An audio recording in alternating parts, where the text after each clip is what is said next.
छोड़ी सैया के मजा मिलता एगो छौड़ा पटैल छोड़ी सैया के मजा मिलता।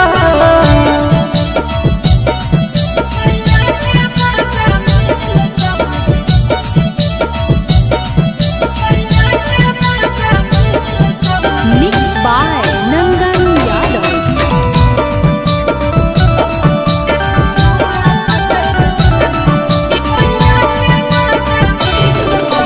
रानी गे अभी हो जवानी चढ़ल सजन बनैले मन रहत भरल।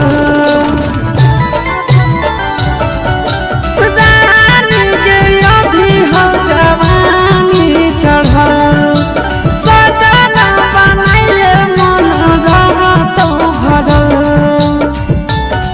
छोड़ी तोरे टराई पढ़ल लभ के पढ़ाई पलंगिया खूबे गहिलता। छोड़ी तोरे टराई पढ़ल लभ के पढ़ाई पलंगिया खूबे गहिलता। एगो छौड़ा पटैल छोड़ी सैया के मजा मिलता एगो छौड़ा पटैल छोड़ी सैया के मजा मिलता।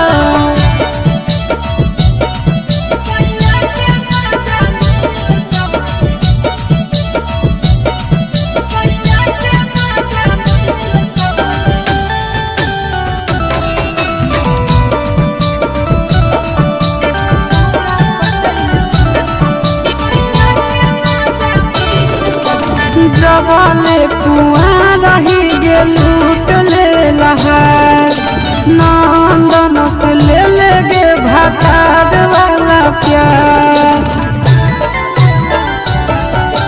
जबले ही कुआं रही लूट ले लहार नंदन से ले गे भातार वाला प्यार।